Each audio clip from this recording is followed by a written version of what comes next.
예, 오늘 은혜 받으실 말씀은 사도행전 3장입니다.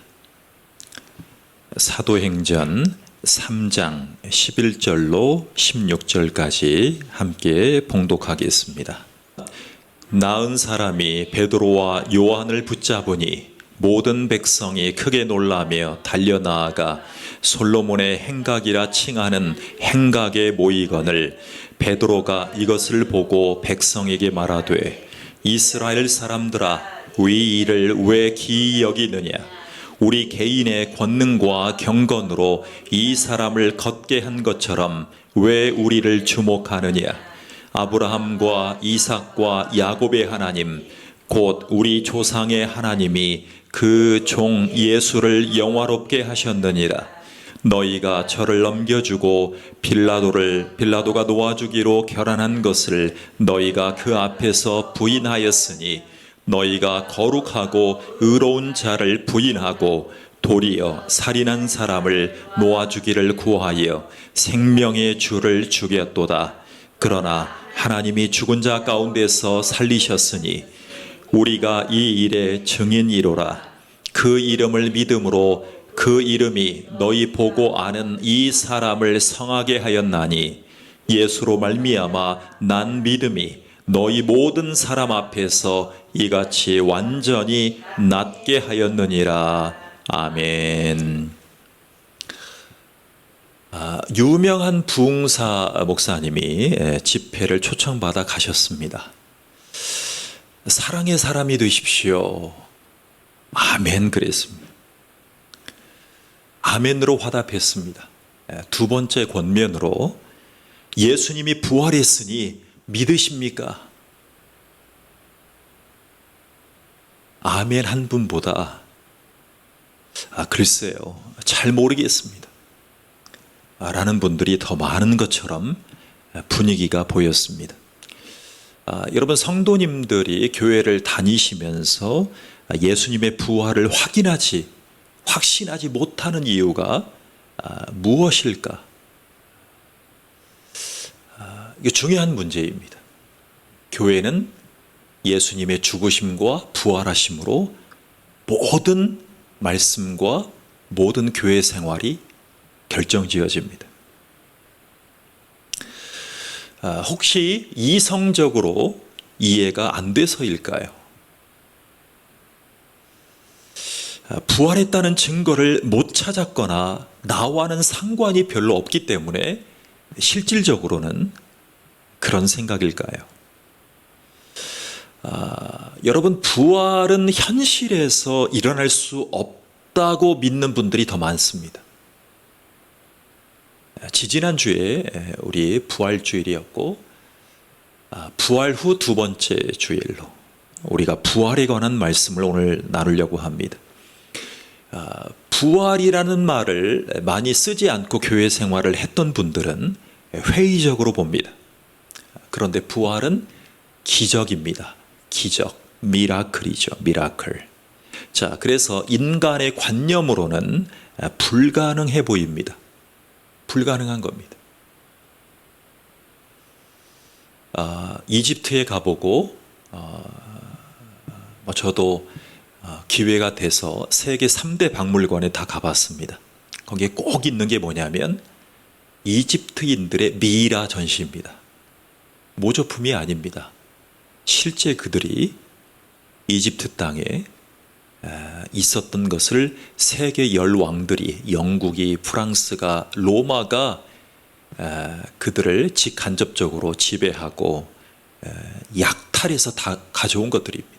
루블 박물관, 대영 박물관, 바티칸 박물관에 가보면 이집트의 박물관에 가도 그렇습니다. 근데 그 미라들을 보면 한마디로 그들의 믿음은 부활신앙입니다. 부활신앙. 근데 다시 살아나는 것이 목적이 아니라 영원히 자기를 기억해 주는 것이 목적이었습니다.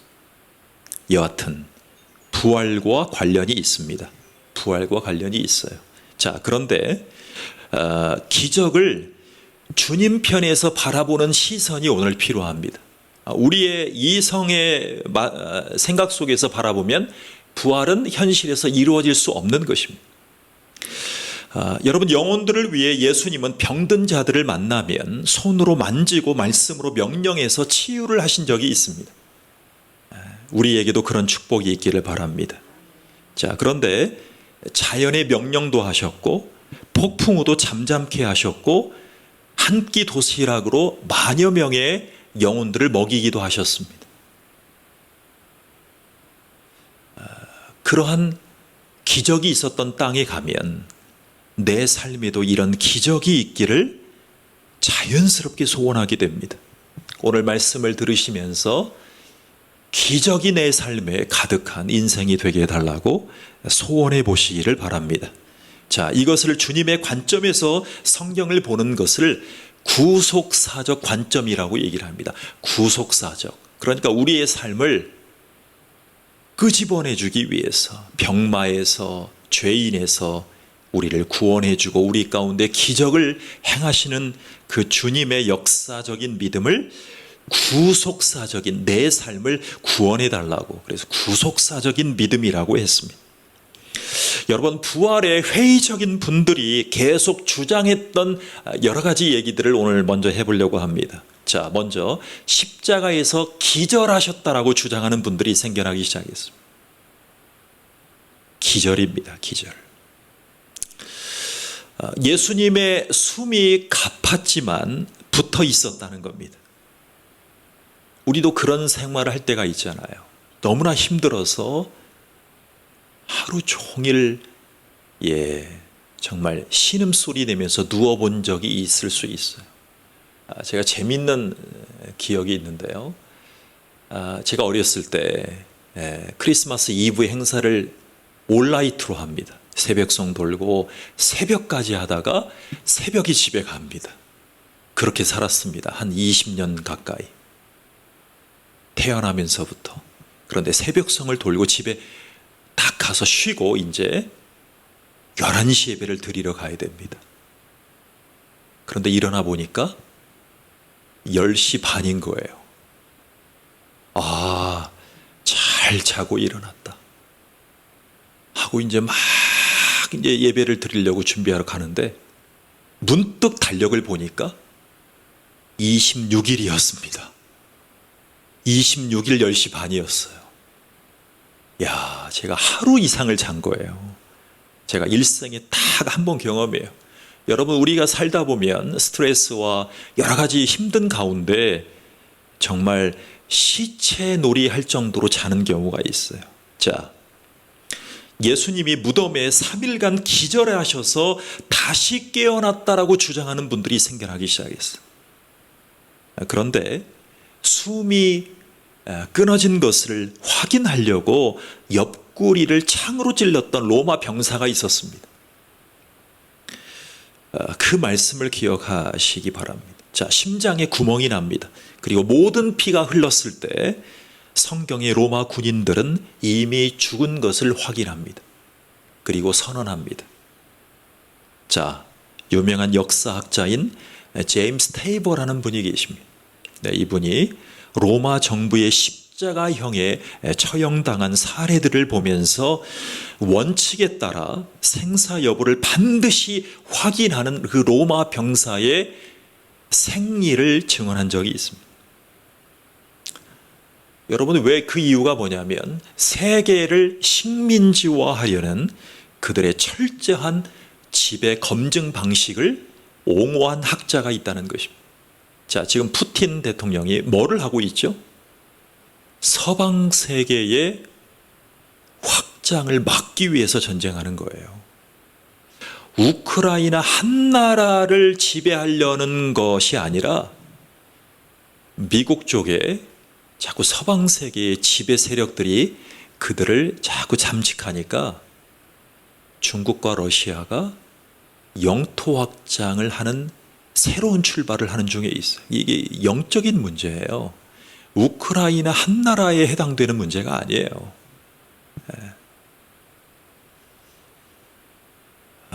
나치가 그랬고 공산당이 그랬어요. 지금 푸틴이 내세우는 두 번째 이유가 뭐냐면 나치, 독일이 자기네들을 쳐들어왔거든요. 세계대전할 때. 그때 그들의 마음속에 너무나 한이 돼가지고 짓밟힌 것이, 그래서 우크라이나 땅에도 나치즘이 있다, 이것이 그들의 명분이에요. 웃기죠. 공산주의자들이 나치즘을 멸시하는 상황입니다. 자, 또 예수의 부활은 제자들이 환상을 본 것이라고 주장하는 가설이 있어요. 환상을 본 거 아니냐. 이것이 2000년 동안 내려온 가설이에요. 자, 십자가에서 허망하게 죽으셨어요. 그래서 그리워하던 성도들이 예수의 환상을 보고 예수가 살아났다고 외쳤다는 거예요. 외치기 시작한 것이 가설 중에 하나가 되었어요. 그래서 사람들에게 막 전염이 되기 시작했다는 거예요. 그래서 기독교가 전 세계에 퍼졌다는 것입니다. 유명한 기독교 상담학자인 게리 콜린스라는 분이 있어요. 게리 콜린스. 이분이요, 이렇게 고백했어요. 개인이 환상을 볼 수는 있지만 사도행전처럼 주님의 부활 승천을 500여 성도들이 동시에 보는 것이 이를 증명한다. 여러 사람에게 나타나신 부활의 모습은 실제적으로 자연스러웠다. 내추럴했다는 것입니다. 그렇습니다. 주님은 부활하신 후에 제자들과 함께 먹으면서 대화도 했습니다. 대화도 했어요. 그래서 부활의 사도가 되어갔던 것입니다. 여러분, 사도의 자격은요, 성육신 하신 주님을 만난 자들입니다. 그리고 역사적인 인물로 살아가신 예수 그리스도, 즉 역사적인 부활 예수를 직접 만난 사람들을 사도라고 했습니다. 사도. 그러니까 원래는 제자였잖아요. 근데 예수님을, 부활하신 예수님을 만난 사람을 사도적인 사역을 한 사람이라고 얘기를 합니다. 자, 그분의 가르침을 직접 배운 사람이기 때문에 복음서에서는 예수의 직제자 12명을 사도라고 불러왔습니다. 사도라고. 여러분, 그래서 성도들은 기쁜 채로 예루살렘으로 돌아옵니다. 그리고 성령 받기를 원했습니다. 그전에는 성령에 대해서 감이 없었어요, 제자들이. 그리고 주님의 부활에 대한 확신 때문에 자연스럽게 이어진 성령님에 대한 소망이 생기기 시작했어요. 여러분, 그래서 예배 때마다 항상 우리가 성령의 임재를 사모하는 거예요. 자연인이었던, 죄인이라고 합니다만 자연인이었던 순수한 사람들이 교회에 오셔서 성령을 사모하고 성령의 조명하심 가운데 하나님의 말씀이 들려져서 부활을 믿고 증인이 되는 것이 예배의 목적입니다. 또 재미있는 주장이 하나 있습니다. 예수님을 따르던 사람들이 부활했다는 거짓을 유포했다. 그리고 그게 확대되어서 전설이 되었다. 전설. 근데 이 말 속에는요, 이렇게 주장하시는 분들이 주장은 하지만, 여러분, 우리 전설의 고향 아세요? 전설의 고향? 15년 전쯤 아마 종영했을 거예요. 전설의 고향. 근데 이 전설의 고향이 나오는 지금으로 얘기하면 리얼리티 쇼예요. 아마 미국보다 우리나라가 먼저 했었던 것 같아요. 리얼리티 쇼. 근데 그걸 보면서 얼마나 우리 아이들이 똥강 갈 때 귀신 나온다. 그게 다 전설의 고향에서 학습된 거예요. 그런데 여러분, 전설의 고향을 잘 생각해 보십시오. 전설의 고향에서 나오는 모든 내용은 언제 얘기입니까? 최소한 몇백 년 전 얘기입니다. 그죠? 1000년 전, 2000년 전 얘기입니다. 그게 힌트예요.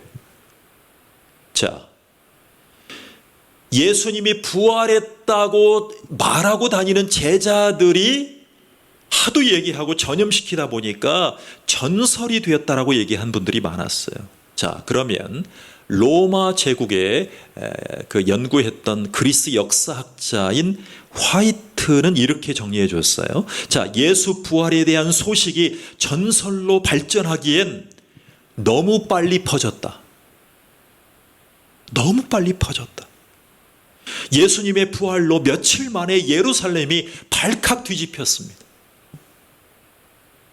그리고 예수가 부활한 사건을 기록한 복음서들은 부활이 있고 난 뒤에 30년 이내에 쓰여집니다. 사복음서가 30년, 예수님이 부활하신 후에 30년 내외의 사복음서 마태, 마가, 누가, 요한이 기록되었다는 거예요. 너무 빨리 전설이 됐다는 거예요. 이분들의 말이 사실이 되려면. 그래서 이 정도 기간을 전설이라고 하진 않는다는 거예요. 자, 또 있어요. 많이 들으셨던 주장인데 무덤에 안치된 예수 시신을 몰래 훔쳐갔다. 그 얘기 들어보셨을까요? 몰래 훔쳐가서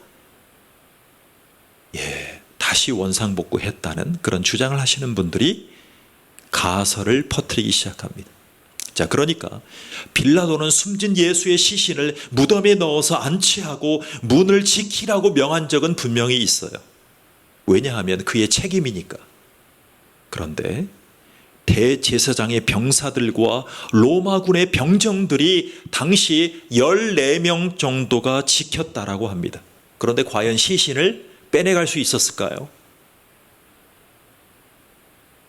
의문이죠. 그래서 가설이라고 합니다.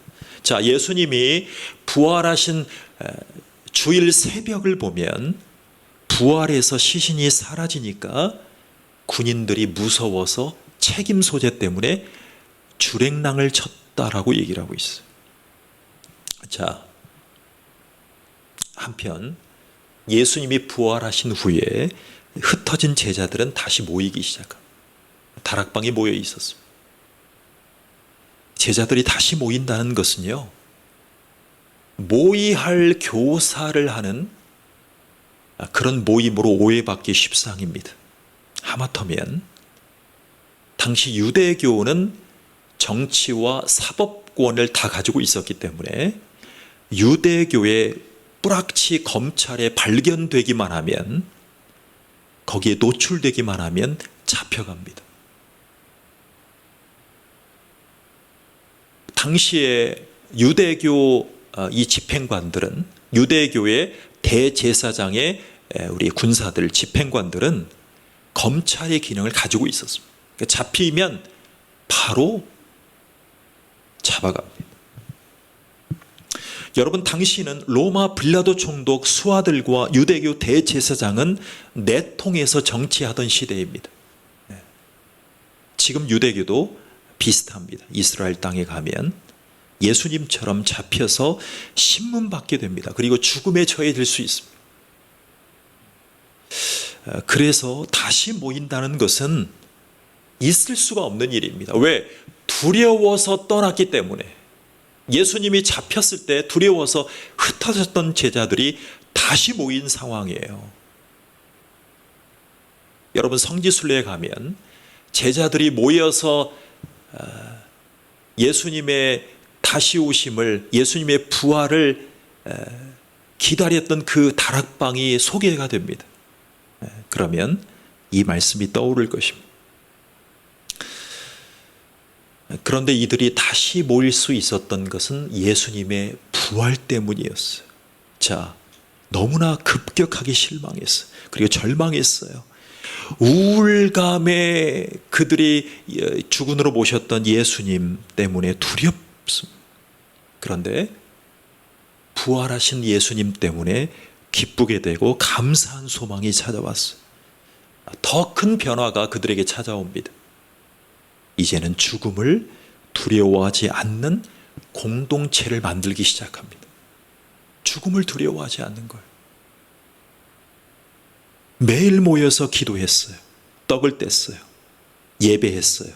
그런데 가장 결정적인 이유는 부활과 예수님의 승천하심을 경험했던 그 광경 때문에 그랬습니다.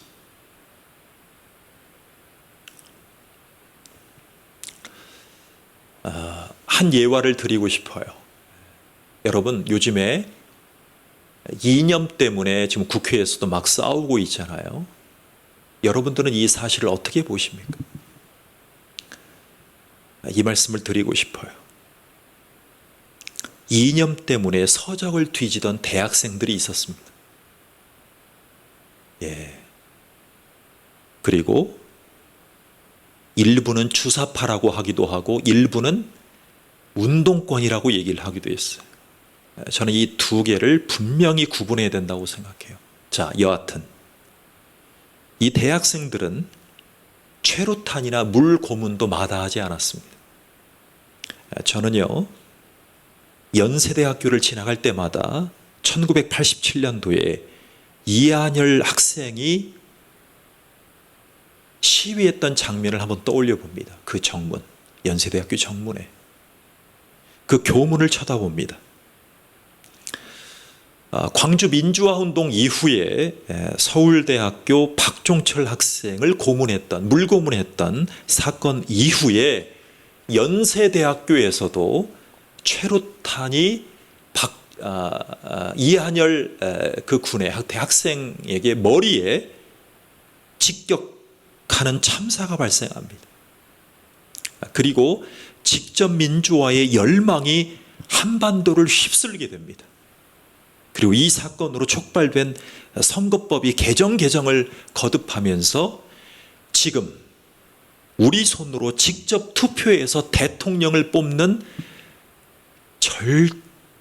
결정적인 계기가 되는 것입니다. 시위와 물고문이. 그런데 양쪽 이념은 오해하지 마시고 들어보시기 바랍니다. 양쪽 이념은 죄성이 가져다준 달콤한 선악과라는 것을 기억해야 돼요. 죄성이 가져다준 달콤한 선악과. 이건 제가 표현한 표현이에요. 어디서 가져온 표현이 아니에요. 여러분 보십시오. 국회에서 싸우는 걸 보십시오. 죄성이 가져다준 달콤한 선악과예요.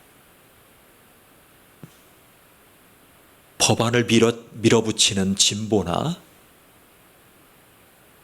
딸버린 아나운서 출신 국회의원이 국회의장을 향해서 삿대질을 하는 모습이나 발길질을 하고 들어가는 모습이나 그들의 이념은 그들의 죄성이 가져다준 달콤한 선악과들을 지금 먹고 있는 거예요.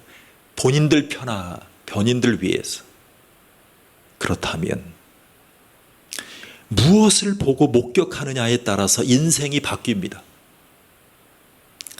예수님의 부활이 순 거짓이었다면 위험 속에서 예배하고 기도하고 전도했을까요?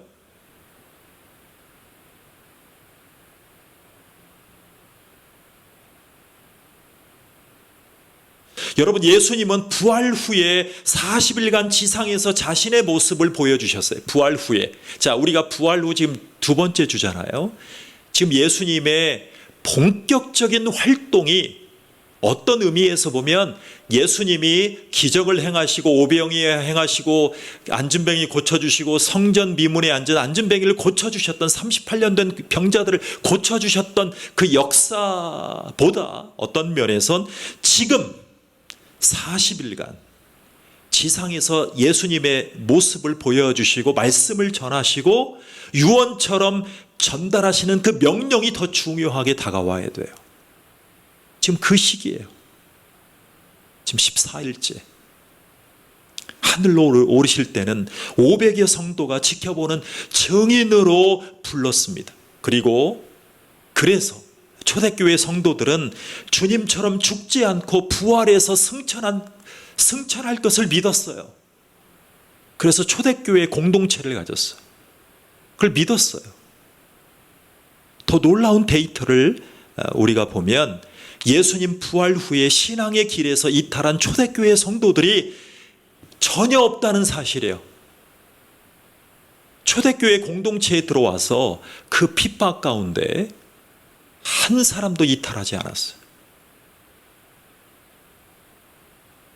여러분, 당시에는 복음을 전하고 죽음도 마다치 않는 유일한 이유가 있다면 예수 부활이 나의 부활이 된다는 그 믿음 때문이었어요. 오늘 제목이 뭐예요? 예수 부활 후 나의 부활이 다가옵니다. 그랬어요. 다가옵니다. 우리는 부활을 앞두고 살아가는 거예요. 여러분, 대형 교회인 소망교회 아십니까? 압구정동에 있습니다.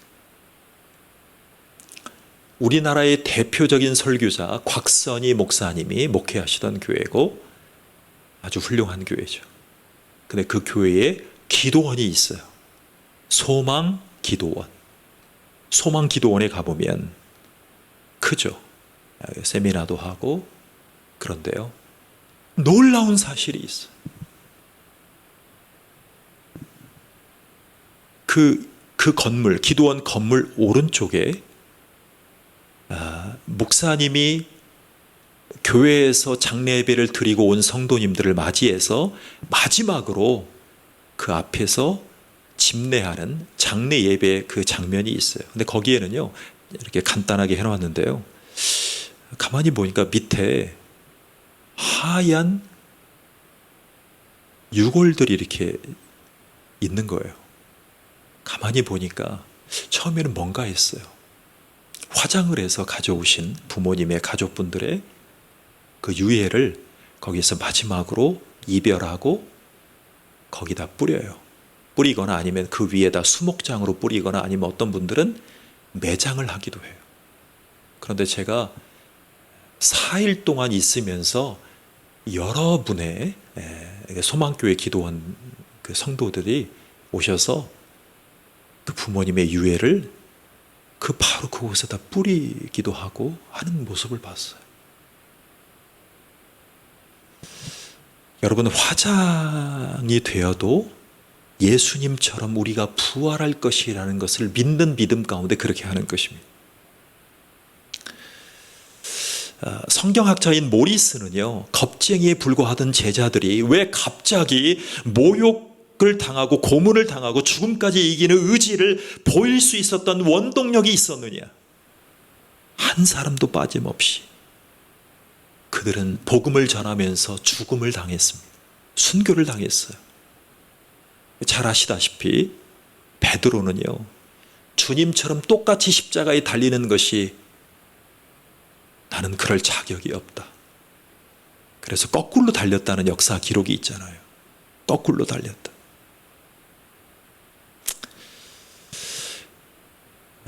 한 사람도 빠짐없이 죽음을 당한 것은 그들의 믿음이 거짓에 기반하는 믿음이 아니었다는 것을 증명해 줘요. 자, 그래서 여러분, 우리가 사도라는 표현을 제가 볼 때마다 항상 떠올려요. 사도하면 뭐가 떠오르세요? 어떤 분들은 죽을 사가 떠오를 수도 있어요. 저도 떠올라요. 그래서 왜 사도들은 다 이렇게 죽임을 당하면서도 기뻐했을까? 그래서 세계 어딜 가도 다 교회가 있잖아요. 그런데 죽을 사자, 즉 두 번째 제가 임의로 해석하기에는 증인 사도로 쓰임 받았던 그들의 모습을 보게 됩니다. 여러분, 세계의 대표적인 법학자였던 그린리프라는 교수님이 계셨어요. 근데 이분이 하버드 대학교의 법학도들을 가르치셨던 교수님인데, 이분이 무신론자였을 때, 대표적인 무신론자였을 때 이렇게 얘기했습니다. 예수의 부활은 단순한 전설이라 부활은 불가능하다. 미션 임파서블 그랬어요. 예수의 사명은, 예수가 부활한 사명은 임파서블, 불가능하다 그랬어요. 당당하게 얘기했어요. 하버드 학생들이 누굽니까? 믿지 않는 학생들도 궁금해서 물어봤어요. 법의학자니까, 법학자니까. 교수님의 주장이 사실이려면 증거를 좀 대주십시오. 그렇지 않아도 저희들 공부하다가 하버드까지 왔는데 심히 궁금합니다. 그랬더니 그린리프 이 하버드 교수님이 모든 증거를 수집하기 시작했습니다. 이 주장이 만약 거짓이라면 증거를 제시해달라는 그의 질문에 증거를 수집하기에 이릅니다. 그래서 분석합니다. 그리고 예수의 부활이 왜곡된 전설이라는 것을 증거하기 위해서, 강단에서 증거하기 위해서 밝혀주려고 열심히 연구했습니다. 그런데 당대의 역사 기록을 파면 팔수록 실제로 무덤에서 살아나셨다는 증거가 나오기 시작하는 거예요. 그래서 그 주장에 더 힘이 실리게 되었습니다. 그래서 이분이 나중에 기독교인이 됩니다. 자, 우리는 얼마 전에 예수는 역사다라는 영화를 본 적이 있어요. 이분이요, 이분도 명문대 나와서 시카고 트리뷴지의 대표적인 기자였어요. 근데 이분도 역사적인 부활의 신봉자가 되는 증인이 됐습니다. 그래서 예수는 역사다라는 것을 증언한, 신앙 고백한 이분이 텍사스의 한 대학에서 기독교를 변증하는 교수님이 되셨어요. 자, 오늘 2절에서 6절의 말씀을 보면 예수가 부활했다는 증거를 분명하게 보여줍니다. 분명할 정도로. 나면서 안전뱅이 된 거지에게 베드로가 이렇게 선포했죠. 우리를 주목하여 보라. 자, 우리를 주목하여 보라 그랬어요. 그리고 은과 금은 내게 없거니와 내게 있는 것으로 내게 주노니 곧 나사렛 예수 그리스도의 이름으로 명하노니 걸으라 그랬어요. 여러분, 베드로가 사도죠. 사도는요, 예수님을 목격하고 예수님의 능력을 선포했어요. 자, 즉시 그 환자는 발목에 힘을 얻게 됩니다. 그리고 걷고 뜁니다. 베드로의 이 유명한 설교와 이 설교 가운데 치유됐던 이 장면이 여러분에게 적용되려면 우리가 잠시 또 한번 집중해 봐야 돼요. 자, 뭐라고 선포했냐면 너희가 죽인 예수는 뭐 하셨다? 살아나셨다 그랬어요. 너희가 죽인 예수는 살아나셨다 그랬어요. 그게 믿음의 증언이에요. 여러분, 기적을 일으키고 나서 입을 열고 목숨을 걸고 부활을 설교했는데 유대교 지도자들이 잡아가면 큰일입니다. 지금 계속 노리고 있어요. 계속 노리고 있어요. 여러분, 예수를 죽였잖아요. 그런데 예수를 따라다닌 전력에다가 그의 죽음을 부정하는 언급을 하고 있어요. 유대교 검찰들이 모르고 있을까요? 유대교의 대제사장과 제사장, 그 해의 대제사장이 모르고 있을까요? 집중하고 있죠. 블랙 리스트에 오른 사람이에요, 베드로는. 이것은요, 당시의 체제를 반대하는 사건이에요. 여러분, 지금 중국이 그래요. 중국이. 우리는 기도해야 돼요. 지금 중국 상황을 말씀드릴게요. 러시아도 비슷해요. 전 세계 선교사님들 중에 대부분을 추방하는 시진핑 주석이에요. 이미 저는 제가 가진 믿음의 양식으로 이렇게 보고 있어요. 이미 시진핑 주석은 당시 유대교로 보면 바리새화가 되어가고 있는 인물이에요. 바리새인화가 되어가고 있어요. 본인들이 옳다 이것입니다. 그래서 사람들을 자기들의 체제 가운데 이미 중국인들의 대부분은 세뇌시켰어요. 그래서 중국인들이 그 심한 양극화에도 체제가 견고하다는 사실을 제가 발견하게 됐어요. 여러 프로그램들을 보고 전문가들의 얘기를 듣고. 지금 베드로의 설교 내용은 더 놀라워요. 지금 환자를 대하고 있는데 그 환자를 낫게 한 분은 우리가 아니라는 거예요. 우리가 아니라는 거예요. 너희들이 죽인 예수라는 거예요. 바로 너희들이 죽였던 예수라고 발설하고 있어요. 지금 내가 선포하고 있지만 내가 예수님을 목도하고 예수님에게 사명을 받고 예수님의 말씀의 명령을 받은 그 부활의 증인된 내가 예수의 이름으로 선포하니 예수님이 너희를 살리셨다, 고쳐주셨다는 거예요. 그런데 그 예수를 너희들이 죽였고 나도 죽인 적이 있는 그 역사적인 예수라는 것이에요.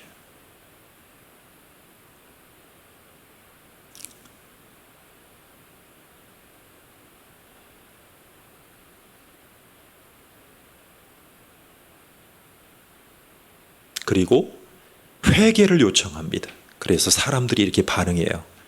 설교를 듣던 사람들 중에 예수를 십자가에 못 박았으니 우리는 이제 어떻게 될까?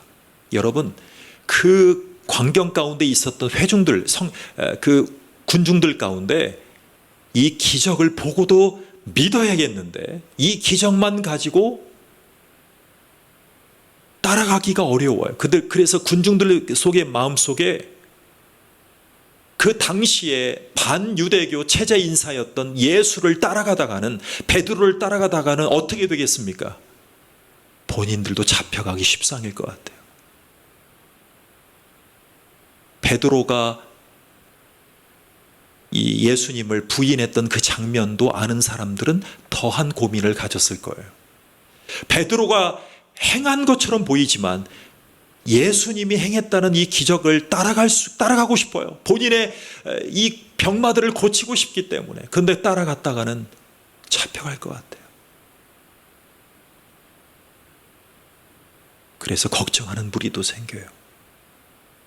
그래서 쉽게 못 따라가는 거예요. 여러분, 그렇지만 베드로는 기름을 붓는 부활의 확실함을 전합니다. 그리고 당시에 5,000명이 회개했어요. 그리고 주님을 영접해요. 두렵지 않은 거예요. 5,000명이 예수님을 영접하고, 근데 이 사실을 보니까 당시에 베드로가 사역했던 이 예루살렘의 인구가 4만 명에서 8만 명 잡더라고요. 학자들이 최대 8만 명이라고 해도 일시에 예수님을 믿는 무리가 5,000명이 생긴 거예요. 제자들 외에. 그러면 유대교 지도자들 입장에서 보면, 빌라도 유대 총독 입장에서 보면, 이 두 세력이 보면 이들을 견제하게 돼 있죠. 모니터링 하는 거예요. 모니터링 하는 거예요. 죽은 예수를 따라간다는 무리가 생기면 지배계층들은 긴장해서 탄압을 시작합니다. 그래서 사울이라는 유대교 안에 최고의 엘리트 지도자 중에 정치 검찰 역할을 했던 그리스도인들, 정치 검찰을 했던 사울이라는 청년이 불쑥 더 나타납니다. 그래서 정치 검찰 역할을 했던, 유대교의 정치 검찰 역할을 했던 사울이 그리스도인들을 찾아다니는 장면이 벌어지기 시작하는 거예요. 그래서 발본색원하려고 그러는 거예요. 베드로를 따라가기만 해봐. 제자들을 따라가기만 해봐. 마주치기만 해도 가만히 안 둘 거예요.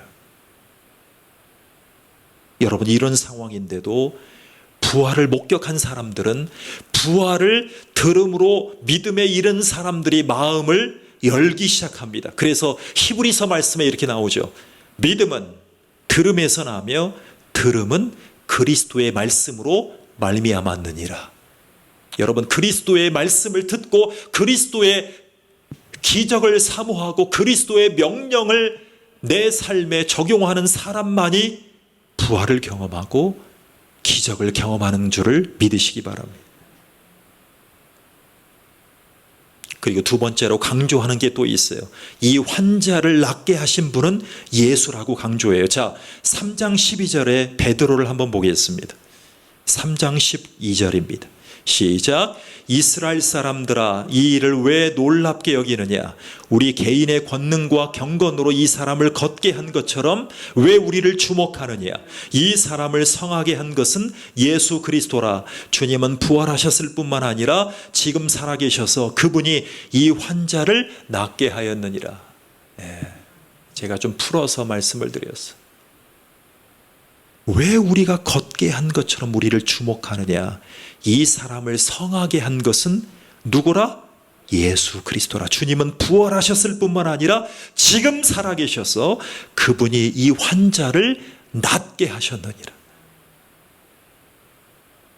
그래서 치유사역, 하나님의 말씀으로 선포할 때에 치유사역을 하는 분들이 진짜이냐 가짜이냐는 이 베드로의 고백 가운데 다 진위가 결정되게 돼 있어요.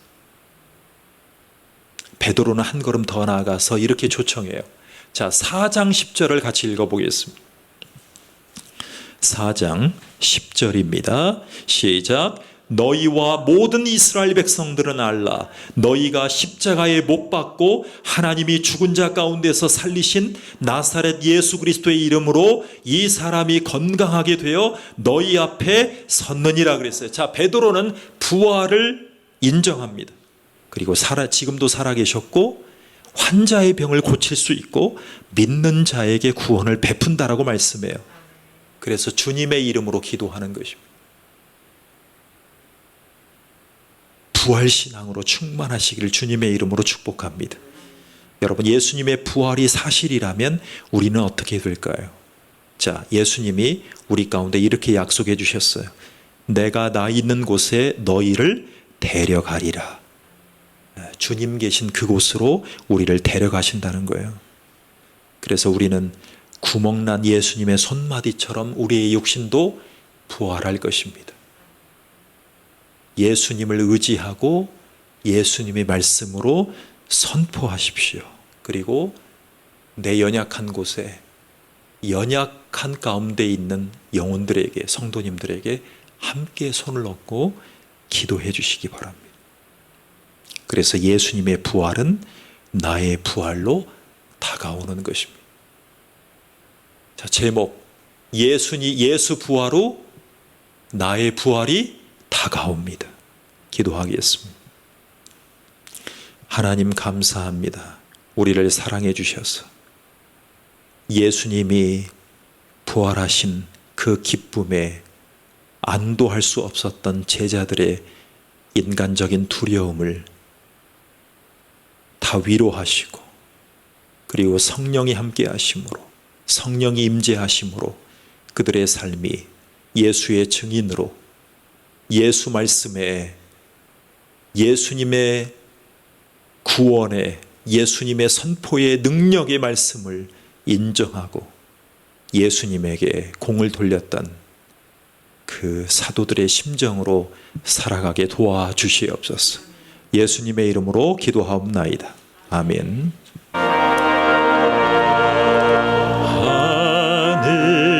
하늘에 계신 아버지,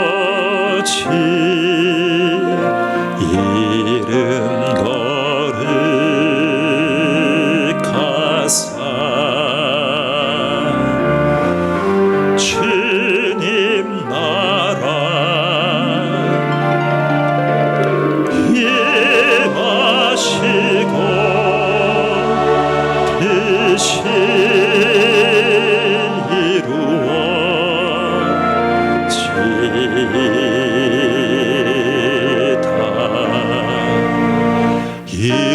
일용할 양식 주시고 우리들의 큰 죄 다 용서하옵시며 또 시험에 들게 마시고 악에서 구원하소서. 대개 주의 나라, 주의 권세, 주의 영광, 영원히.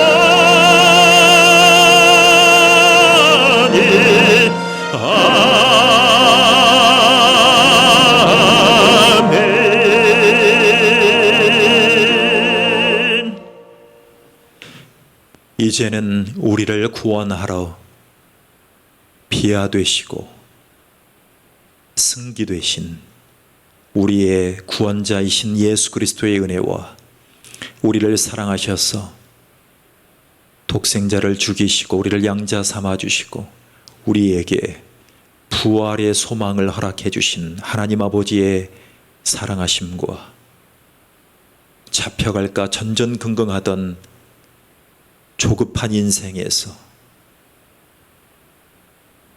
예수 그리스도의 증인으로 삼아주신 성령 하나님의 임재가 여기 계신 모든 성도님들 위해 영원토록 함께 계시기를 간절히 축원하옵나이다. 아멘.